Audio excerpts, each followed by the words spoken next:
We're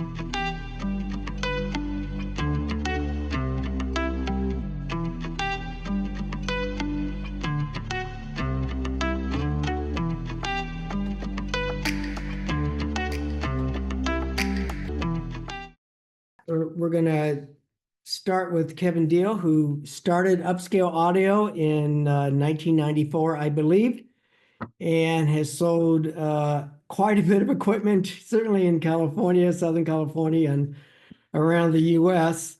In his early days, I know he, through contacts and traveling, he collected throughout Europe and gathered quite a lot of new old stock tubes, which he brought back to sell to and make available to people in the US. And I could talk a little bit about that history and, how that started and where and if that still even occurs anymore.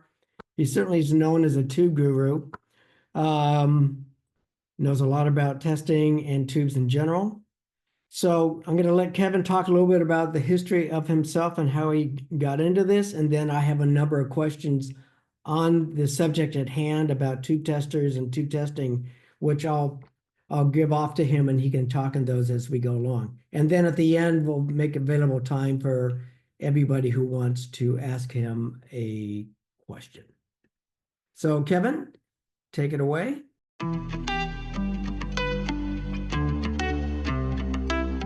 Well, I already introduced myself to most everybody here, and I want to say thank you so much because this is the, like I had mentioned earlier, I came up, gosh, it was before 2000. And I remember it was just so fun. And I remember the thing about making the classes that you had for making tube amps. I go, oh my God, we need something like that in Southern California. And I was really impressed. I'm wearing, and in celebration of that, I'm wearing, if there's any old tube guys here, let's see if I can get this on camera. Yeah, I can see that. All right, the Radiotron head. And this hat was made by Vacuum Tube Valley. Does anybody here remember that magazine? Yep. Nope, don't remember it? Oh my God. It was a very, very cool magazine that talked about tubes, and they did articles about the different types and what sounded best in testing and building, and it was a tremendous amount of fun back in the day. I started, this all started for me when I was, and I'll just touch on a couple things.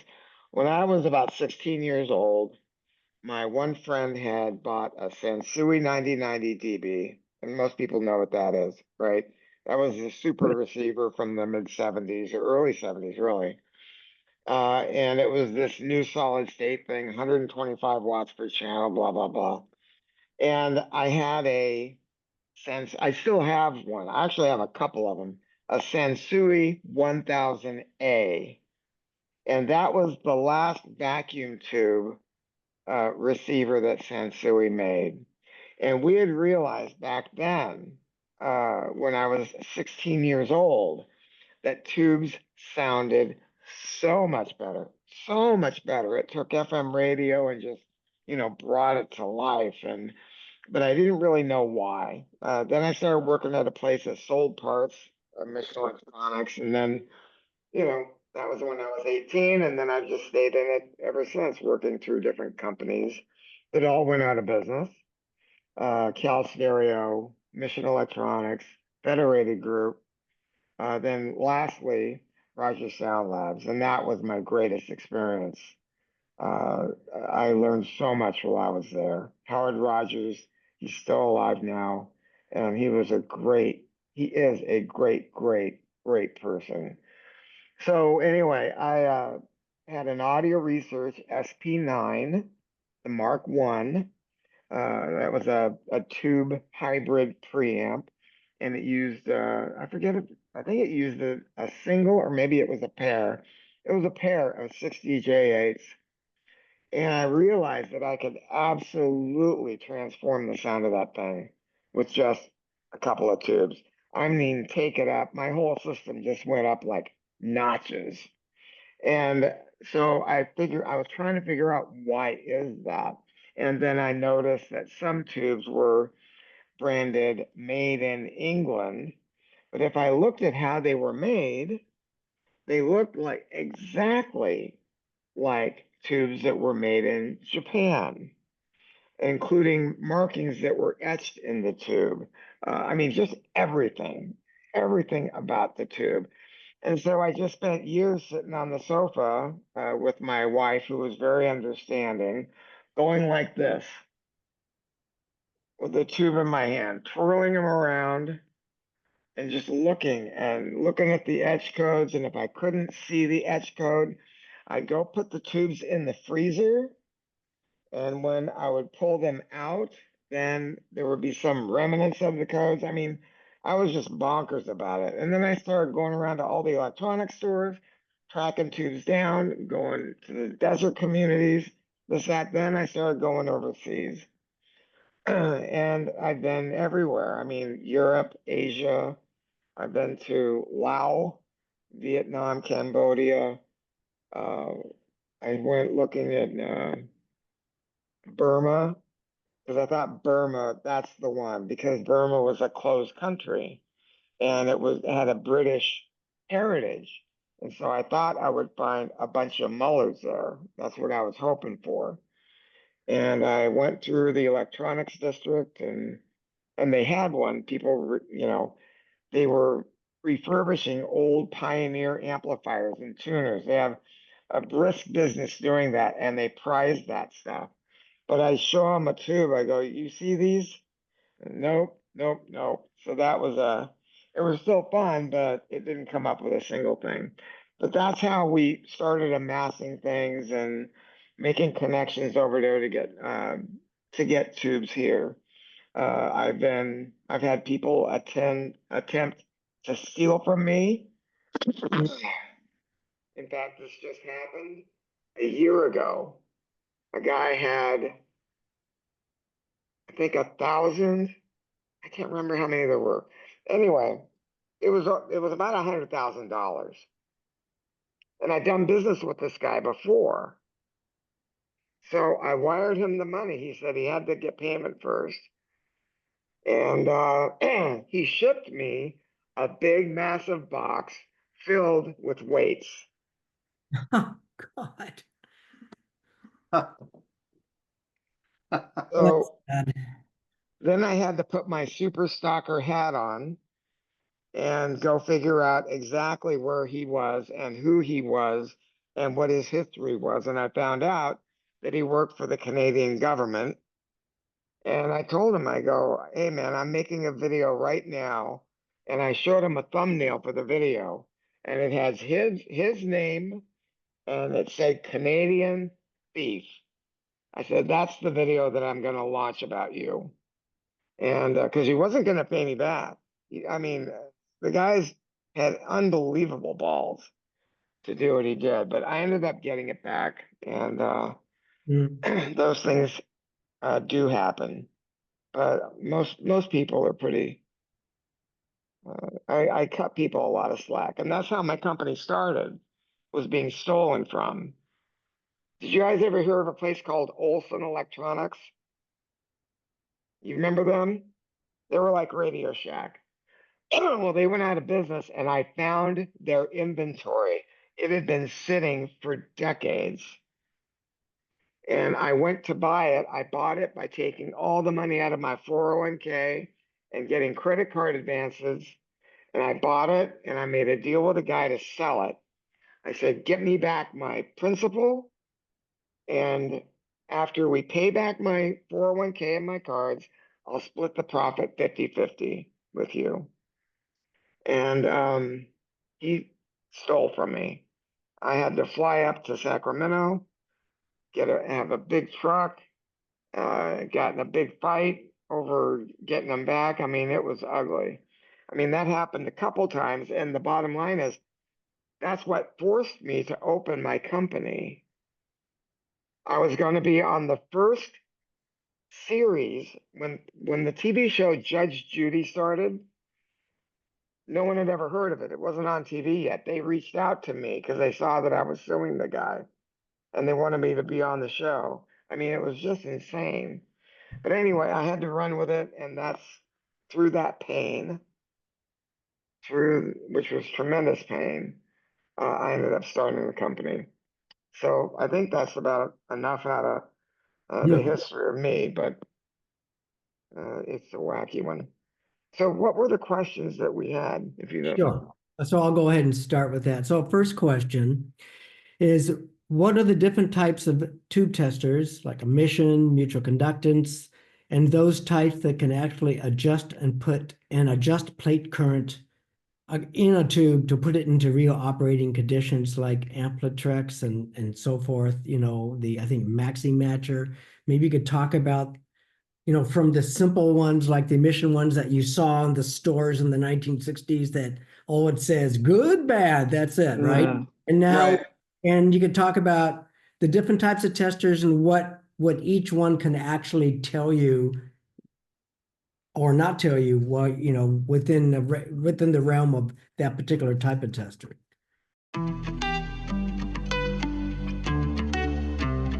Okay.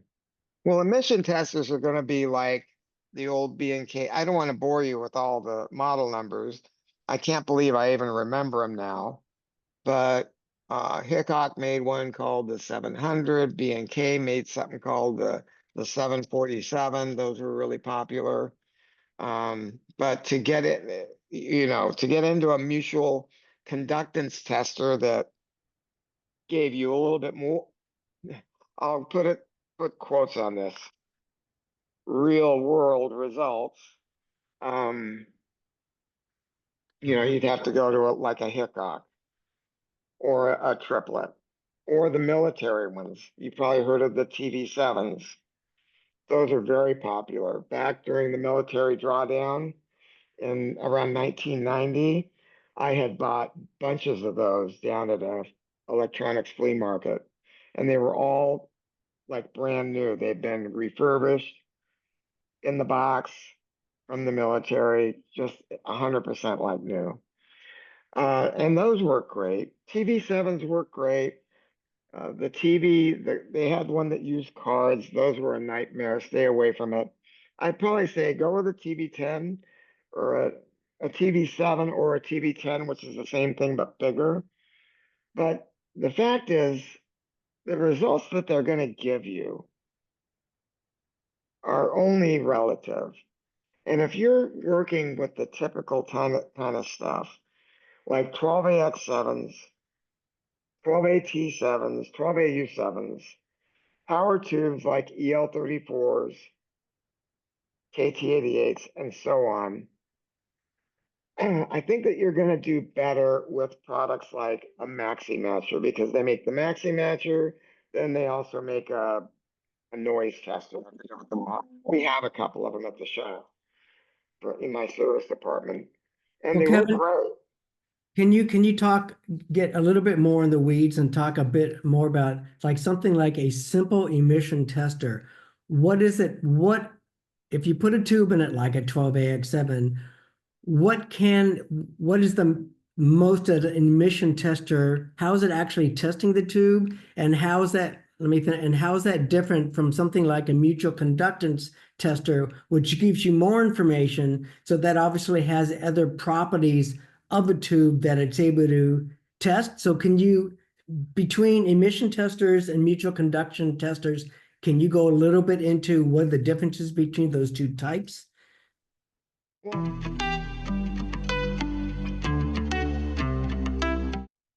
Well, emission testers are only going to give you, from what I recall, I can't think of any that had much more than a scale from 0 to 100. And then they have like a red area. And what is it Right. actually, what is an emission tester actually testing in the tube? They're testing the tube for emissions, but you are not testing them under real world conditions. In fact, far from that. Right, I got to be honest, they're just, right. So then you get into a mutual conductance tester, like a better Hickok or something. So how is that different? How, testing for mutual conductance, how is that different from just testing emissions? because Can you're you, going to be able to adjust the bias, okay, and look And you're gonna, depending on the tester, you're gonna change the plate and screen voltage. And then when you do that, and hit the button to say go, it's gonna give you a number in micromhs. And there will be a chart in those testers, and it's gonna tell you a range according to that tester that tube should be. So a 6922 is probably going to have 10,000 micromhs to 16,000 micromhs as what would be an acceptable tube. And once you get much below 10,000 micromhs, then, it's getting a little droopy. But Okay. I got to tell you, there's a spoiler to this stuff that maybe I won't tell you now. Why don't you go to your next question? Sure. Well, on the same subject, you get into those testers like the Maxi Matcher and the Amplitrex, who will, and I guess you can actually adjust the plate current of the tube and put it into a real operating conditions. Is that correct? And I do Right. believe that most of the mutual conductance, they don't do that. They just pick a particular current they put through it that's standard for that tester, but that won't necessarily be a real circuit level of current. Is that correct? No, that's actually not the way it is. With Okay, a mutual conductance tester, you will have a bias adjustment. Bias is a negative voltage that's applied to the tube. Uh, I'm trying to think of a way to keep this real easy. You're gonna go through the controls on the tube tester. You're gonna set it according to what it says. You're gonna set it for 125 volts on the plates, 250 volts on the plates. The problem is, if you go with a Hickok, they're only going to give you about 250 volts to the plates. That's nothing near the way. You can't match tubes on a Hickok. You cannot. I'll take that back. On a Hickok 580A, you can match small tubes like EL34s with pretty good effect. I'm sorry, EL84s. You can match EL84s on a Hickok 580A and do a decent job. The 580A was a solid state tester, had solid state rectification. So what you were getting was a pretty accurate read for matching them. Do you guys know what matching means? Everybody knows what that means? you Okay. want, that is the question that I was going to get to later, but if you want to cover that. Okay, well, that's okay. We can get to it later if you wish. Sure. But um, but a Hickok, and the other thing is you don't know if those testers are adjusted properly. They're older than Right.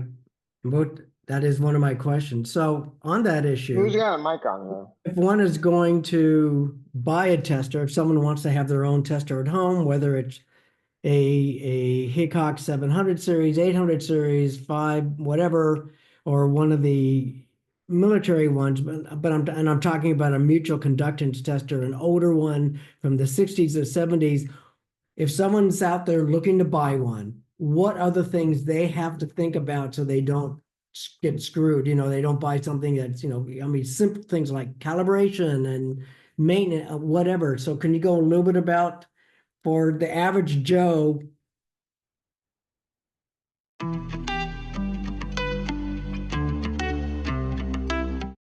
There's some guys on eBay that I haven't looked in a million years, but they will sell you calibrated and reconditioned tube testers.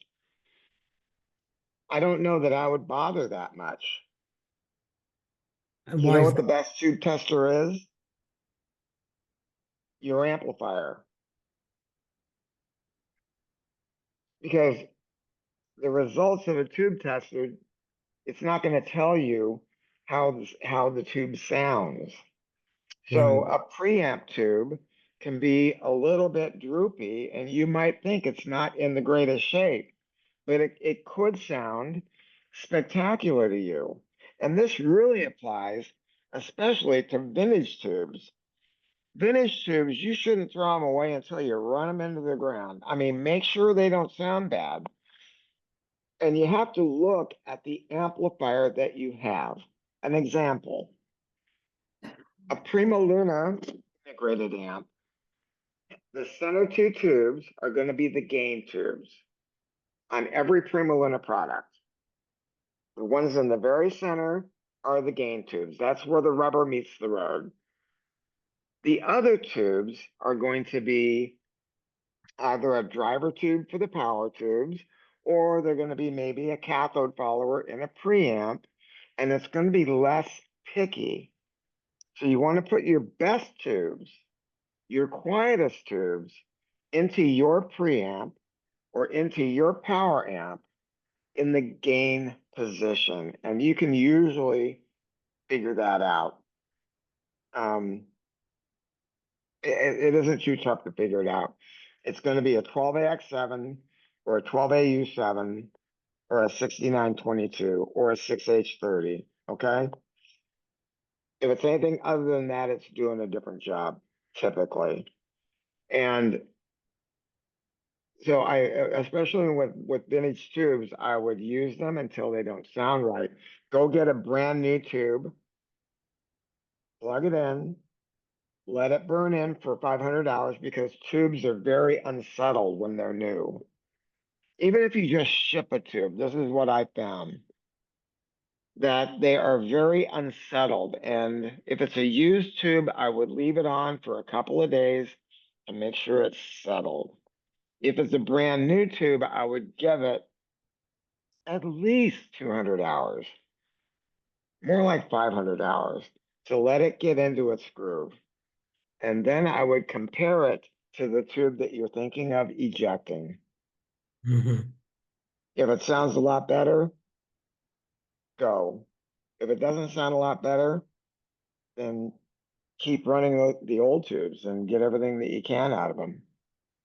In your experience, Kevin, what would you say average lifespan of a small signal tube, preamp tube versus something like a 300? I mean, obviously, it's a lot to do with the circuit and how hard it's pushing it, I assume. But in general, if you look at something like a 12AX7 preamp tube versus an 845 push-pull tube, like in a carry amp or something, what would be how many hours before you even want to think about, should I be worried about this? Assuming nothing is, it hasn't flamed out or something, really Yeah.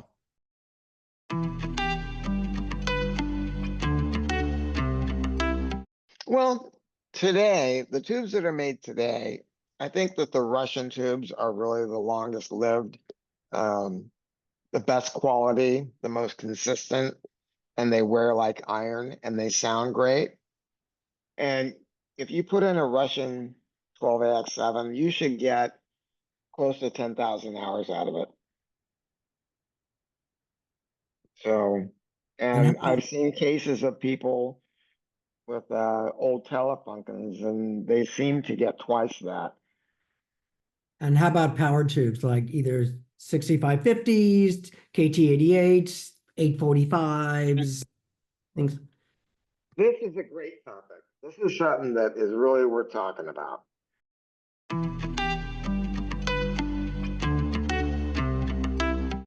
I want to tell you guys about biasing amplifiers and what you may want to think about. Some manufacturers, they will call their amplifiers auto bias. And they don't tell you how it's done. They just say, oh, it's auto bias. An example of that would be, oh, who's that guy making those KT88 amps? Damn it. They're made in the United States by a smaller company. It's not Rogue Audio. They're kind of expensive. Anybody got an idea who I'm talking about? Well, he was and he was telling people that his amplifiers were auto bias, and they are not. They are cathode bias. What does that mean? In a tube amplifier, do you guys know what bias is? Bias is what you do, is how you adjust the tube to achieve a certain idle point. Okay? Just think of it as like a carburetor. Mhm. Each tube is a carburetor. and you need to set it where it's idling right. 50 milliamps, 35 milliamps, whatever the amp says. If it doesn't have that adjustment, then it's going to be a cathode bias amp. Now, there are exceptions to that, and that's Macintosh. They operate completely different from everything else. And that's that's going, that's a way different subject. But if you see an amp with no bias adjustments, and if they don't yell about how they've achieved that, we did that by designing this board and it's doing this and that. VAC has done that. VAC has their IQ system. They got a patent on it. You know, it's a big deal. Prima Luna did that. They have their adaptive auto bias that is like a fuel injection. It looks at the tubes in real time. It's out of the circuit, it's passive, but it keeps them operating perfectly. But if it doesn't have that, then it's cathode bias. Now, what does all that mean? Instead of having that adjustment, what's happened is you've got a great big resistor, and that allows the tube to bias itself. Technically, it's called self-biasing. And those amplifiers are going to run in class A. Okay, so they'll be a class A amp. You've seen 300B amps, right? Anybody here got a 300B amp? Nope. Okay, well, you'll notice with 300B amps, they very rarely have any kind of adjustment. They're almost always cathode bias. But some amplifiers that run KT88s, they kind of fib about it.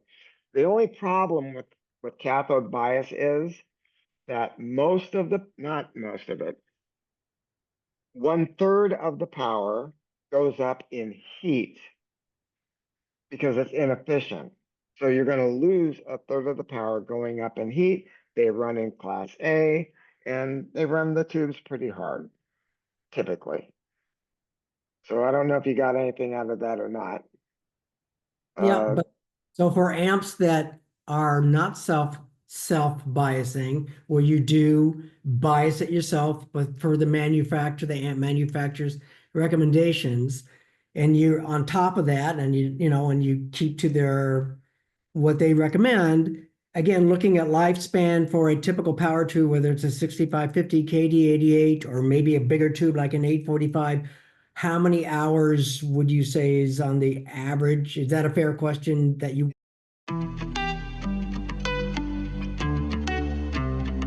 It depends on how much dissipation the tube is being run at.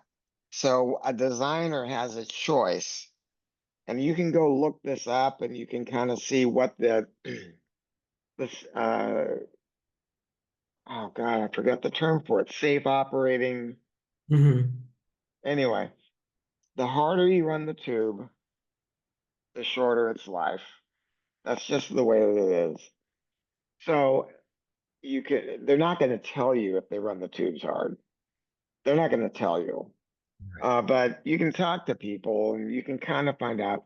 The Rogue Cronus Magnum, it's a great amplifier, sounds terrific, good company, but it has a pair of KT120s giving you 100 watts per channel. The maximum dissipation out of a KT120 is 60 watts. So they're running it pretty toasty. VAC Products, Valve Amplification Company. Kevin is great because he's a very honest guy. I love that guy. And he tells you, yeah, well, we kind of run him on the jagged edge a little bit. He likes to run them toasty.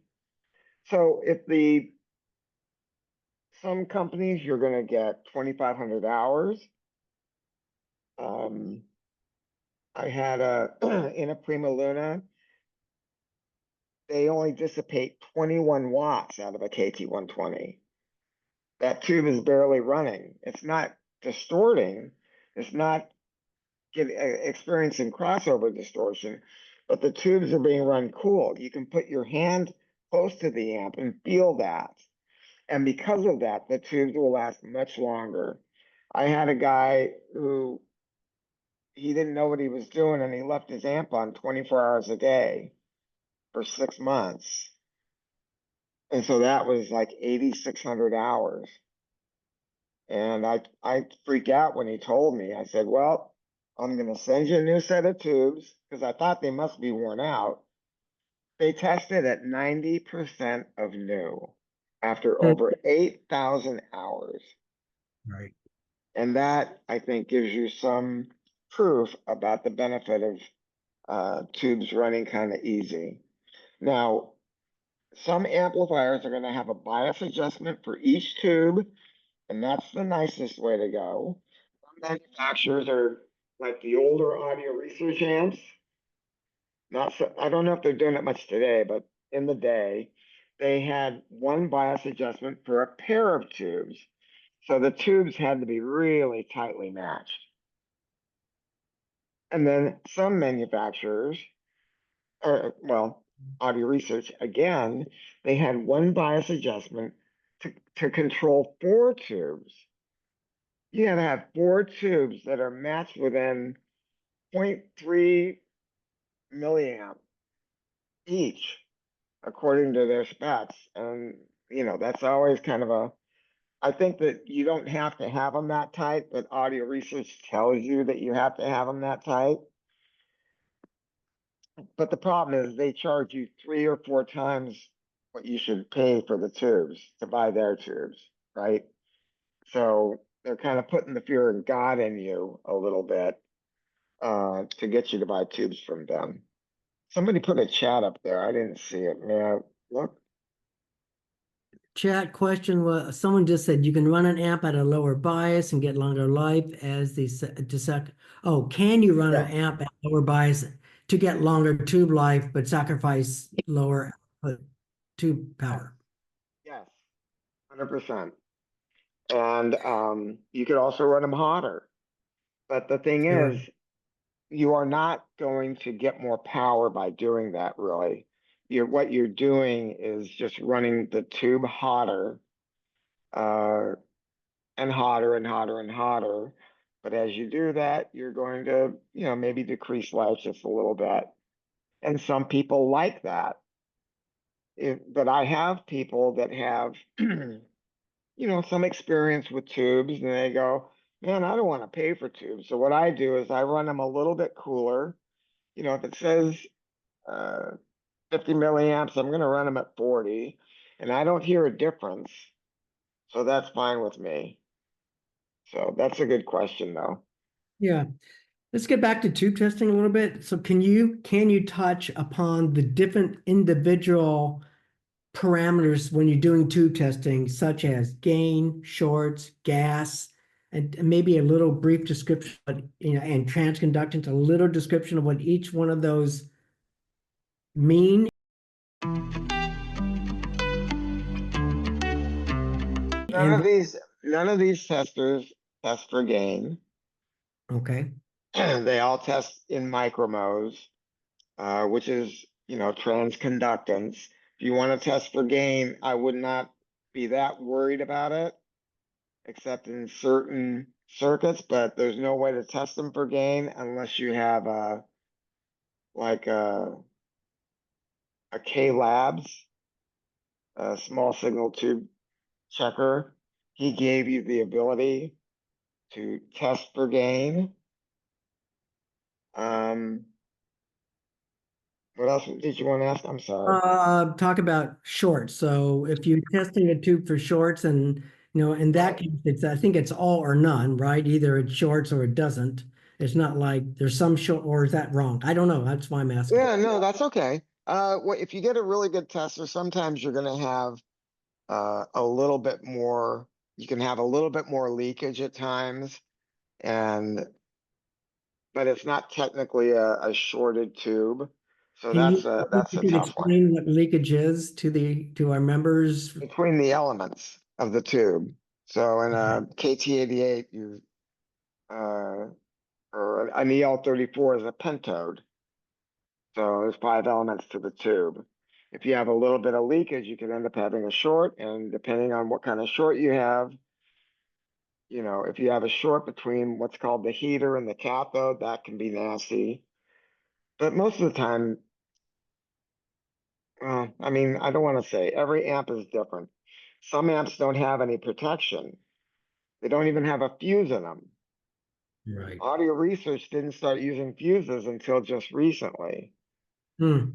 And so, you know, uh, what I'm talking about plate fuses, as they call them, a tube fuse or a plate fuse. They didn't believe in those, but now more recently, uh, people don't want to ship their amps to Minnesota just because of a resistor to get it Okay. repaired. Um, what else did you ask about? Oh, about gas testing for, so if you have a tube that shows gas, so I had some early 1990s Svetlana EL34s, which I gotten years ago. I think they were originally bought from you, actually.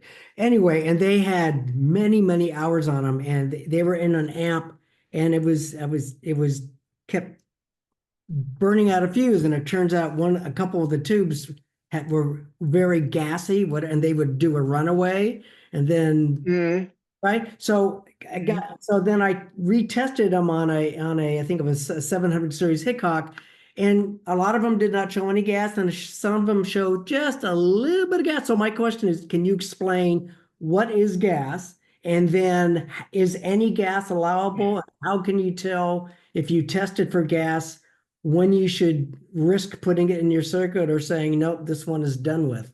Oh man. Well, gas in a vacuum tube is also called secondary emissions. It is not that common to have a gassy tube, frankly. And sometimes if you have a tube that's never been used, uh, they may measure to have a little bit of gas, but that can go away if you have a way to just warm them up or put them in a burning ring. Like, I'm trying to think of a tube that's an example of that. KT90s that we used to sell back before they blew up the factory. Um, let me see. Which other ones did we do that had problems? I think the KT90 was probably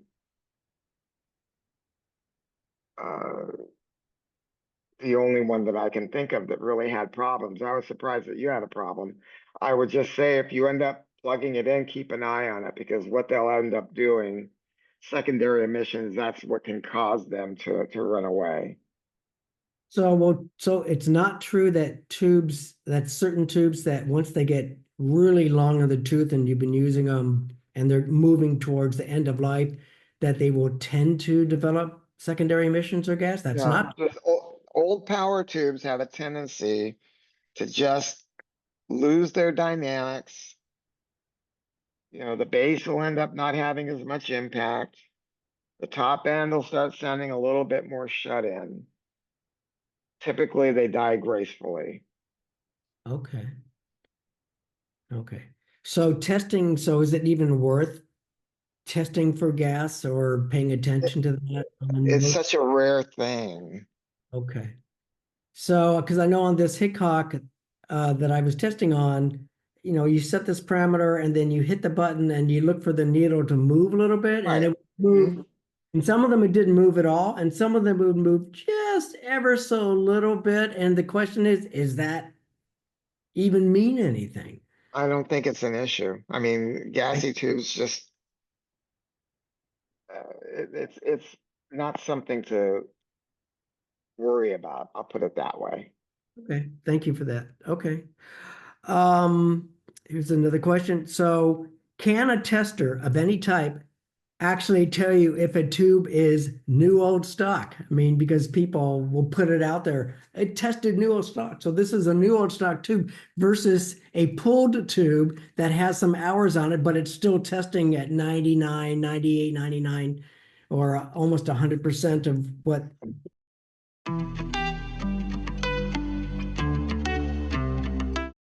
You think Yeah, you that's an unfortunate thing about buying tubes on eBay and stuff. I mean, I'm not trying to make a commercial for myself. I've got a gajillion, not a gajillion.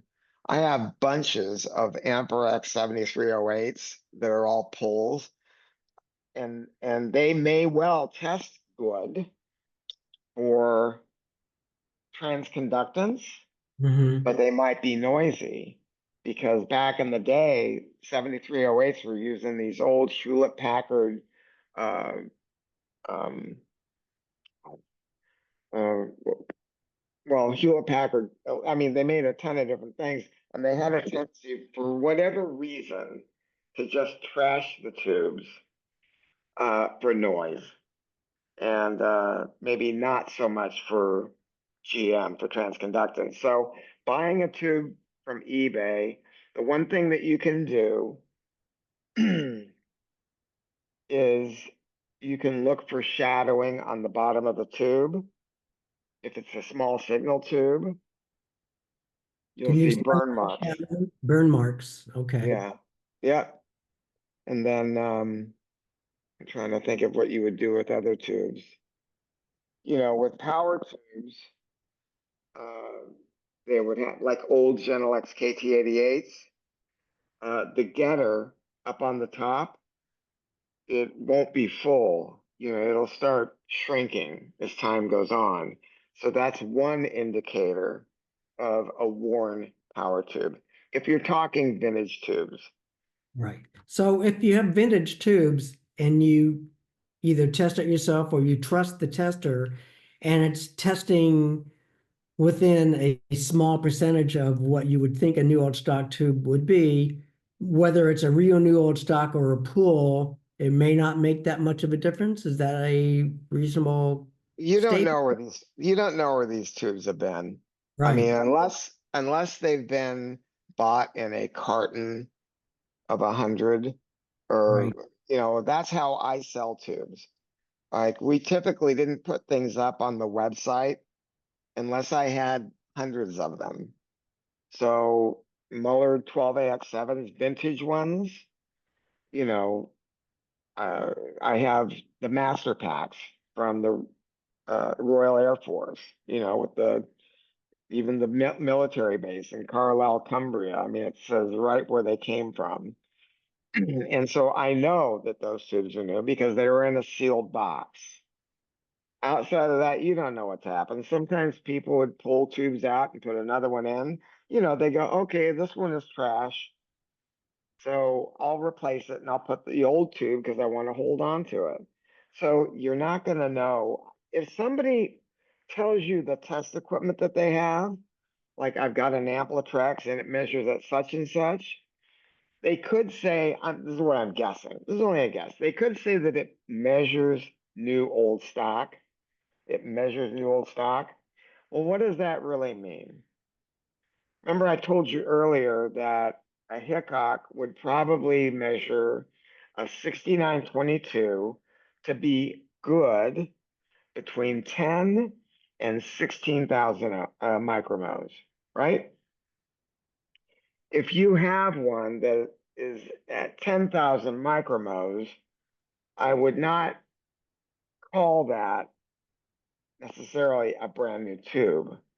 Even if it's never been used, it can be a brand new tube, yet be kind of droopy, right?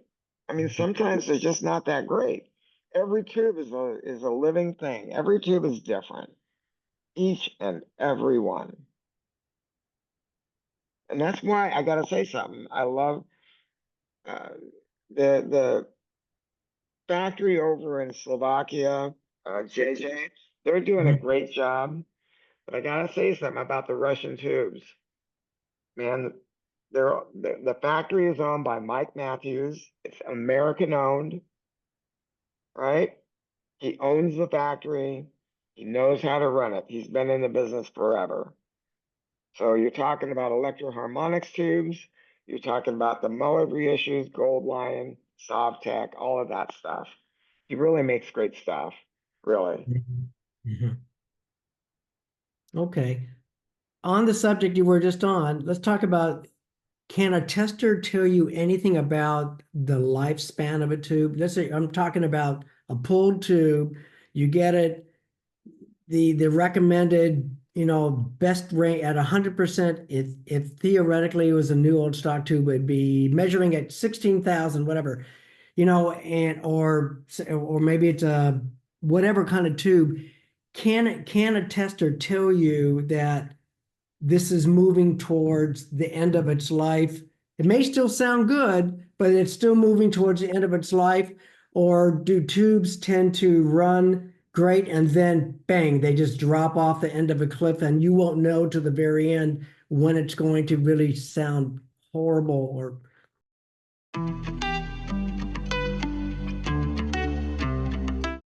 Yeah, they don't drop off a cliff okay. quickly. They're just going to, go on and on and on. And then what is considered a bad tube? Look, a 6922 tube that has 10,000 hours on it, and you've got a system that's really bright, that might be something that you like. You may not want a brand new zippy wide bandwidth hitting hard tube in it. You might want something that's a little bit on the soft and worn out side. That's the whole thing. If you Mhm. buy a tube tester, this is what I'm going to say to you.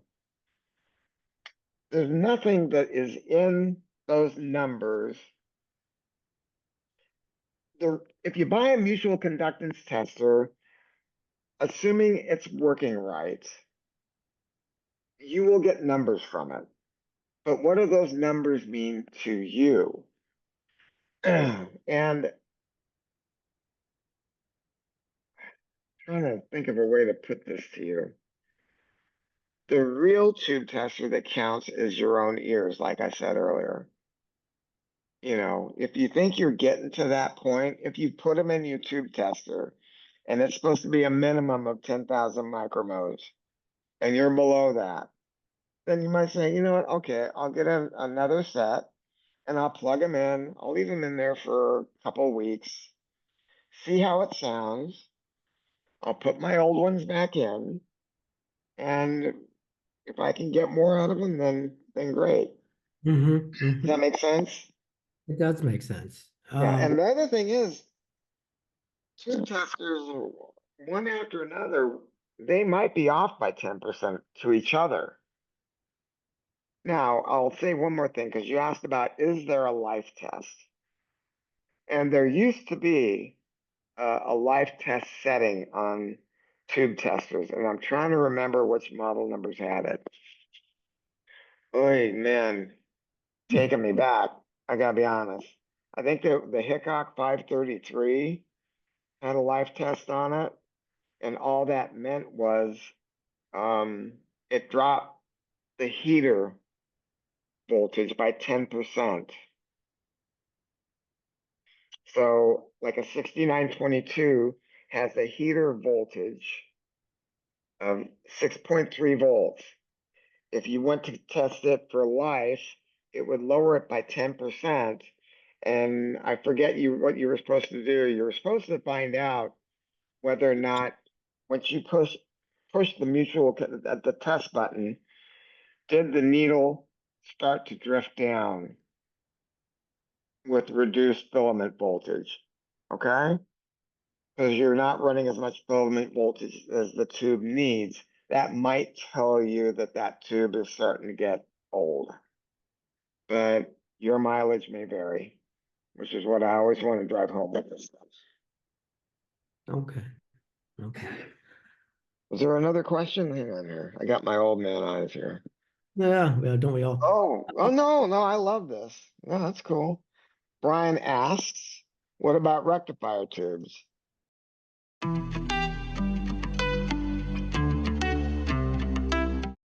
Rectifier tubes have a tendency to test on off in a tester. But man, they last and last and last and last and last, typically. A 5AR4 anyway. Mhm. Now, something I'll say to you guys, if you've got an amp that uses a rectifier tube, and let's say that or a preamp, and it was designed around a 5AR4, and you put something in like a 5U4, it's not the exact same tube. And what's going to happen is you're going to be dropping the plate voltage to your power tubes or whatever tubes it's rectifying for. You're going to be altering the sound a little bit. That doesn't mean good. It doesn't mean bad. It's just that it's going to be altering the sound a little bit. If you change the rectifier tube to anything that it wasn't built with. Is that similar to like using in small signal tubes, like instead of a 12AX7, using like a 5751, which has about what, 20%, 30% less output? Right, you're going to be altering the sound, and that's especially important if you do it in a phono stage. Right. You know, it might work okay and it might not. In terms of testing for noise, other than just trying it in your system and, especially when you get into systems where it's really important, like a good quality phono stage where you're running a MC cartridge and it really needs to be dead on quiet because you're only putting out 0.15 or 0.2, of on a card, I mean, is there any way to really, other than sticking it in that kind of a circuit, is there any way to test for that, or that really is the only way?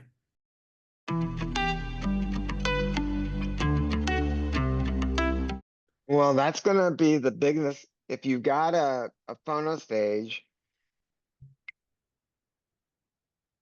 a lot of phono stages, once you go into the moving coil setting, that moving coil setting is probably not being handled by tubes. It's probably being handled by uh, step-up transformers or FETs. There are a couple aesthetics or all tube. There you go. Yeah. Yeah, but it's a challenge with them, isn't it? Right? I mean, I love it, but Yeah, it, kind of a pain in the ass. yeah. The Prima Luna phono stage is the only one under $10,000 that is all tube. The only one I'm aware of, anyway. And it's unbelievable. But it took a lot of parts and engineering to do that. So if you've got an all tube phono stage that is moving coil, that's going to be the best test for it, is the phono stage. We test every tube that goes out of my store, every 6922, 12AX7, 12AU7, all the small signal tubes. We test them by ear in a moving coil phono stage. That's how we do it Right. with headphones. Right. And a young man who's worked for me for years, who is locked up in a room. That's it's weird. He's very quiet. He's a very quiet man, but he doesn't seem to mind it. So, Talking about matching tubes, can you talk a little bit about when is it really important? When is it like super important? And when it really doesn't make that much of a difference? I mean, obviously, power versus small signal. I mean, depends on the circuit. That may be Mhm. wide a question, but maybe you could touch upon that, Kevin.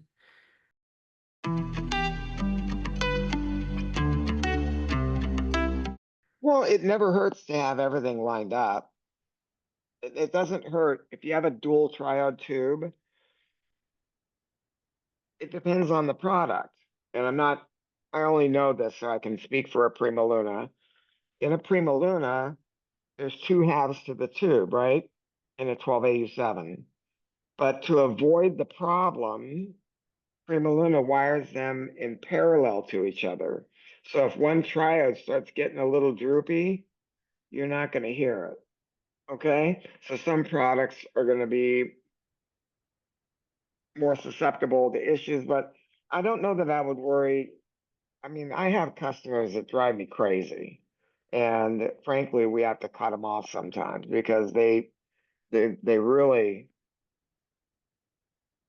think probably more than they need to about stuff. Matching is important in a power amp. If But even at that, it's less important if you have individual bias adjustments. Because if the tubes aren't matched, that's okay. I can measure, I can get them all idling at 50 milliamp or whatever the setting's supposed to be. But if you have an amp that has one adjustment for two tubes, they got to be tight. One adjustment for four tubes, even more. So that's important. So for Angie, me, I like what to have everything lined up. what's the minimum amount of for power tubes if you're gonna have if you don't have individual biasing adjustment and you're gonna, let's say, at the very least, biasing two tubes at a time, or maybe even up to four, what would be the minimum you would be willing to accept in terms of them being matched? I mean, 5%, 10%, 2%, 0.1%. I mean, when does it really make a difference and not? I'd have to think about that one. I guess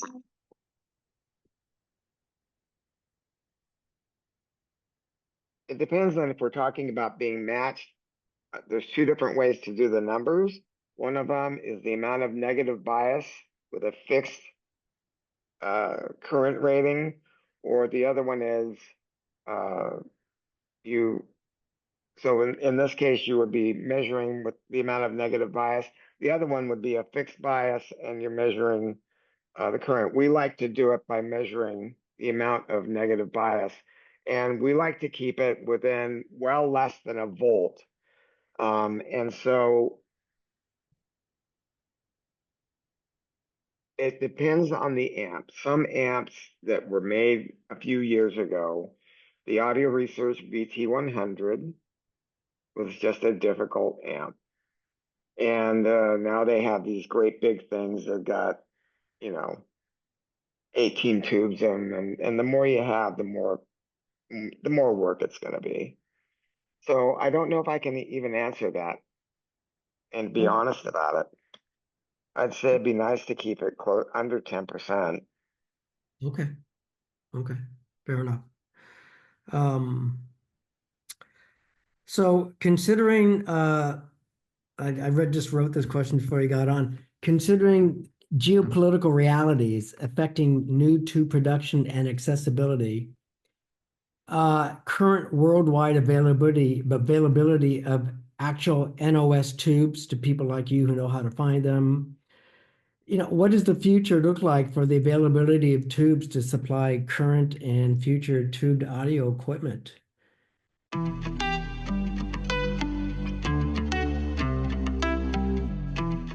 Where there is business, people will come to make money.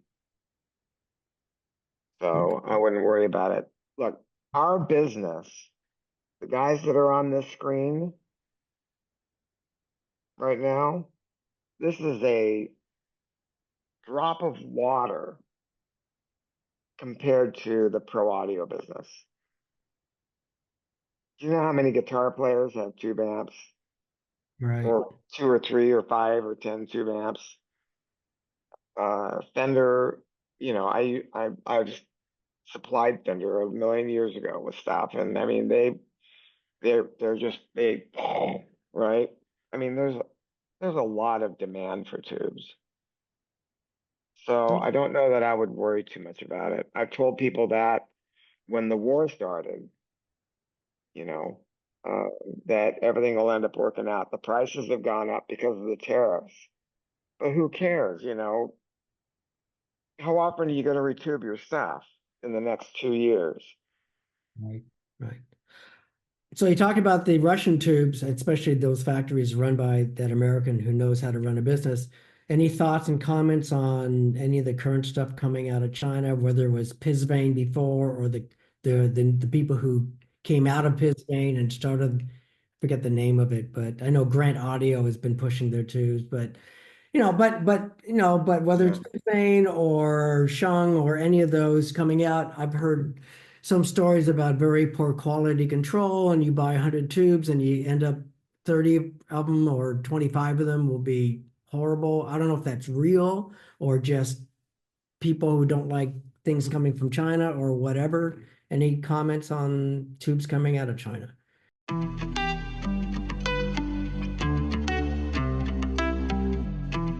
Oh, they're pretty good. I mean, I will say that they're small signal tubes. Um, do not last the way a Russian tube will. That's what I would say. And it's been that way forever. And I don't know if it'll change. What about power tubes? The Chinese 845, I used to sell those things for $49. And every one of them was perfect. That was one tube where those guys, the Chinese fact. Remember, I ended up getting a batch of them once, and they misspelled China. It said "made in Cheyenne." Yes, right? But the tubes were perfect, every one of them. It's amazing, and I think they realized that, and that's why they're charging a lot more money now. Okay. Their rectifier tubes, well, those were made by Shuguang, and that's gone, as we know, right? I heard that there's another factory coming on board. I mean, if there's money to be made, someone's going to do it. Okay. Western Electric says they're going to start making them. You know, I know those guys. I do business with them. I, for one, think that he's making a mistake, but he seems to want to do it. So God bless him. Okay. Because he's not going to be able to charge enough for them. I don't believe. Uh, he's better off making KT88s, Right. and making an exact copy of the Gold Lion, the old Gold Lion, because you could charge more for that. I don't know. We'll see what happens. Yeah. I mean, how many people are going to be buying $2,000 each 300 Bs? Look, I've Few seen people. people that have tried to open tube factories when where did JJ come from? When that company, Tesla, closed down, one of my friends who lives in Hungary bought a bunch of their tooling. And he said, "Oh, I'm going to do this. I'm going to do that." And he sent me videos of him trying to seal a tube and get a vacuum. And I think he realized it is a hard business. It is really hard to make tubes the right way. And, there was a company in Arizona that was making 6L6 GCs. Did you know that? Or they were in Nevada or Arizona, I forget, about 15, 20 years ago. And they made them for a little while and then kind of gave up. But it'll happen. I mean, we've got all we need now, so we're in good shape. Mhm. JJ is so booked, right? I mean, so it's not like there's a lack of business. Right. And you So, have companies like EML and other companies around the world, right? yep, Not cheap, but good tubes, apparently. yep, yeah, yep. There's good stuff happening. So I'm going to open up to the membership here and group. Does anyone have any questions they'd like to ask Kevin? If so, raise your hand and then I will unmute you. No takers? Yep. Oh, And Larry, no, ask the question. Larry, do you want to ask that question? Unmute yourself and ask the question. Sure. Kevin, you mentioned about Macintosh equipment. It's quite a bit different. So I have a Macintosh amp and preamp. The power amp is a 2102, which is the last of the big things that this guy designed. So I understand that they have one bias setting for each channel. and there's 4 power tubes. So they're matched. I have them matched, but since it's not user adjustable, how often should I go and have the bias checked and adjusted, or how does that work? Yeah, I don't know. I don't sell Macintosh, Right. and I'm not familiar with that amp. So Okay. it's a little weird that there's Macintosh amps don't typically have a bias setting. Well, it apparently you can, but it's not user adjustable. You need to take it in and have a service center, have somebody go in the amp and whatever Hmm. adjustment thing they have in there. I can't adjust it. I don't know. I was just on the phone with a friend of mine today who was vice president of Fender, and he's good friends with I don't know. I should have. I don't know. I don't know that amp, and I'd never heard that they had a bias setting. Well, it's adjustable. Well, a technician needs to do it, but I can't do it. Yeah, I don't know why. Well, they don't want you poking around. They don't want you poking around. Yeah, yeah. I'm gonna go look that up though, because I'm kind of curious. It's the last thing that Sidney Quarterman made. It was Hmm. made in the early. It was designed in the early 2000s, Mm-hmm. around 2018. I don't know if you remember the special edition power amp that they made for 15,000 at the end of the 90s. Mm-hmm. This was a commercial, actually, version of that. Oh, okay. I'm gonna go look it up when this meeting's over. You know, I'm very curious. Standards. And another question about preamps. Why, since you have bias on small signal tubes, why don't you adjust, or why aren't the bias adjusted on small in preamps? What's the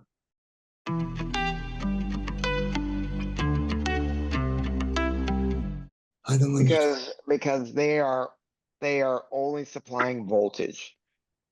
Little tubes are for voltage gain. Right, Big tubes are for power. right. So it's different jobs. So there is no need to. They have it's a different job. So when you're supplying voltage, when you're biasing an amplifier, you're dealing with current. Oh, okay. All right. Yep. Thanks. Good question. Yep. Thank you. Anyone else? Any other questions? Kevin, thank you for presenting this. I have a few old 300Bs, Western Electric 300Bs, Mhm. and a couple of 300As. One of Mhm. my questions is, what's the difference?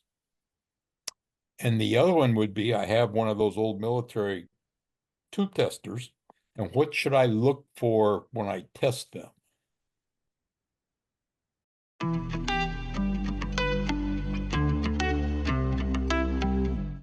Well, what's the difference between a 300A and a 300B? Is that what your question is? That's Probably one, yeah. about, yeah, probably $1,500. Oh, really? So they're Well, the same if too. it's in a, yeah, but if it's an engraved base 300A, I haven't dealt with those in a million years. I think I've got some floating around here, but a 300A is going to be, uh, I think that what's going to be most important is how they test.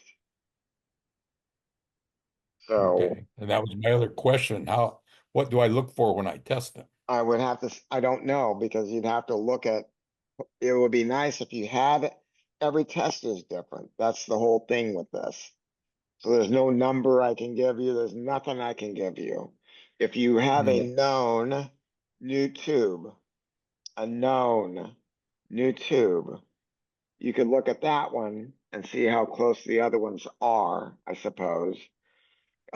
Most trans tube testers that have do you have a tester now?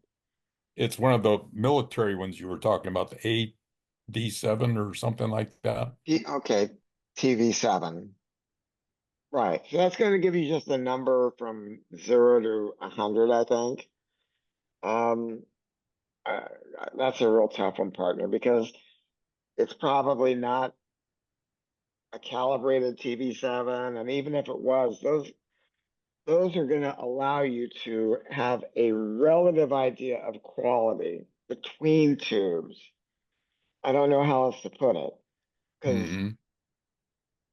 I'm trying to think. In the manual for a TV7, there's a chart. You probably have the chart, right? Mhm. I think it gives you, I can't, it's been a while. I think it gives you a low and new tube. Is that what it has for testing? Like a Okay. low number, low acceptable number, and then a new number.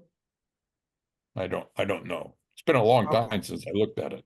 Yeah, it's been longer for me. So, um, you're gonna have to, if you have a known tube that you know is testing great or that is new, test that one and see how the other ones compare.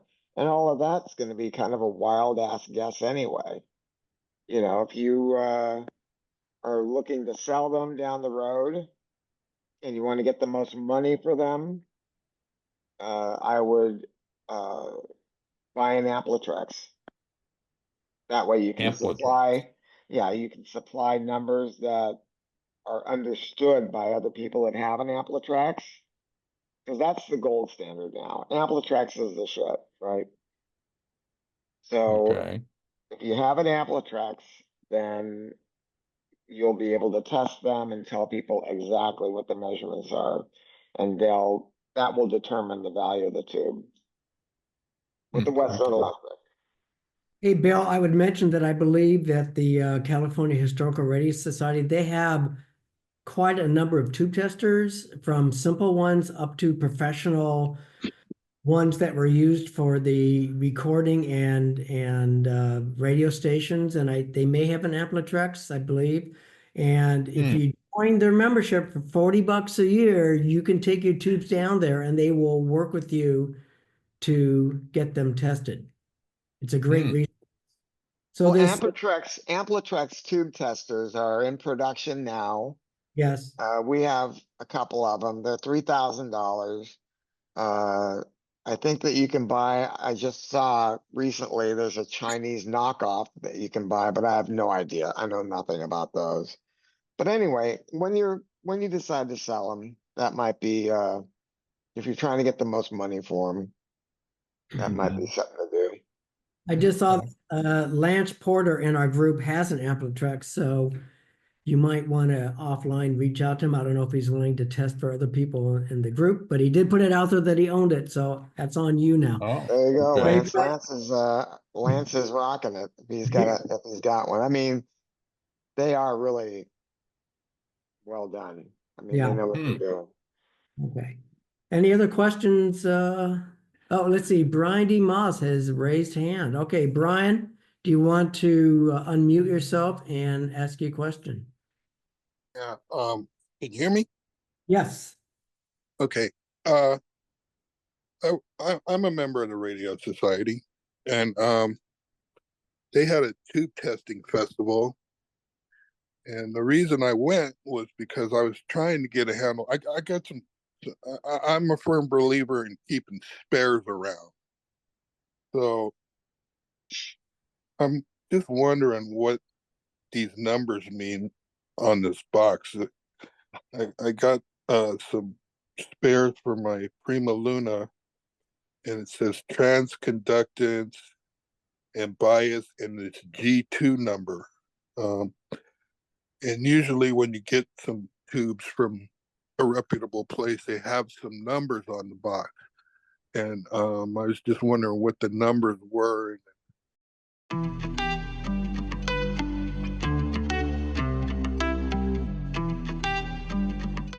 How Every they were mapped. company's different in what they're going to put on the box. I mean, if you talk about how they, there's no relationship. Every company that sells tubes does it differently. Some of them, they just warm the tube up. They've got a 60 groove tubes. Aspen Pittman, his whole process was done in 1 minute. With a KT 150, when we go to match them, it takes 12 minutes for each tube. 12 minutes. And we found that out because we noticed that when the customer got them, they didn't quite work right. We found out that we had to have them running under power. We had to have them hot. You know, we have a burn-in rack. So we had to keep them in the burn-in rack for at least 12 minutes, take them from the burn-in rack, put them into the Amplitrax. Then we had to leave them in the Amplitrax long enough where the numbers stopped changing. And then we knew that it was tested. Everyone else is going to be different. I don't think anybody's going to take 12 minutes to test one tube, but we do. That's So, great. yeah. So I have a question from Larry G. Who wanted to know, what advice do you have for powering up a 30-year, one second, let me get this right, VTL amp. 30-year-old VTL 100 amp that I guess Right. hasn't been powered up in 30 years? What would you recommend?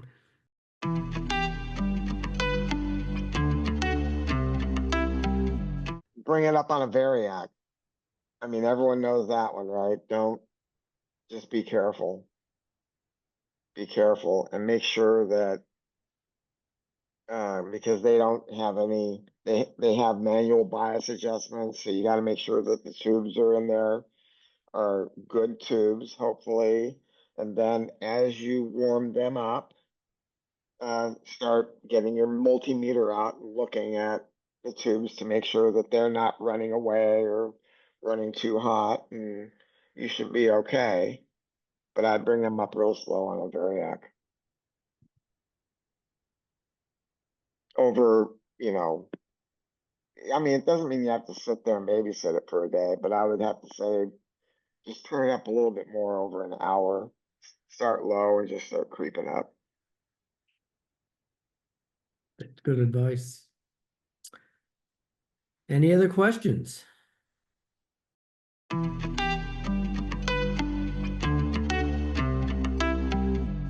I know that I had a feeling, you know, I know that it's nice to have a magic bullet answer for some of these things, but I was trying to explain that it's really hard to quantify them because there's a million tube testers. No two are going to measure the same. They use different standards. They run different plate voltages within the tester between that model and this model, and it's a whole can of worms. If I was you, I'd probably just get a maxi matcher, and they got a little small tube tester, and I think that'd keep you pretty solid. Those things look pretty cool.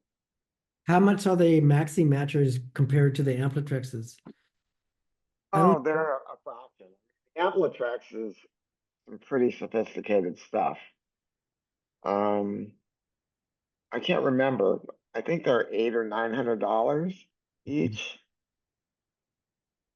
And will the maxi matchers, will they do small tubes and power tubes, or? No, I don't believe so. I bought them a long time. We don't use them actually.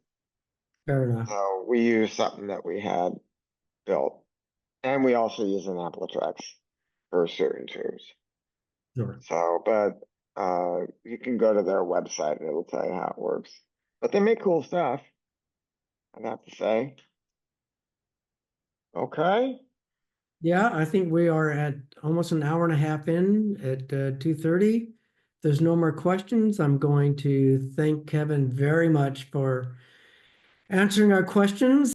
While I'm on here, I want to thank Kevin for the presentation. It's kind of interesting to realize that none of this is really sort of specific. It's trying to get things that just sort of work together from what I'm hearing. Yeah. I beat my head against the wall with that stuff when I was first getting into it.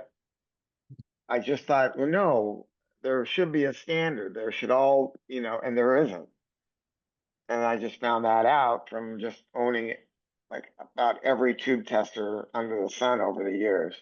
But that's really sage advice because you hear a lot of things online and people pontificate about, I know what I'm talking about, and they make these very definitive statements, whether it's about matching or about testers.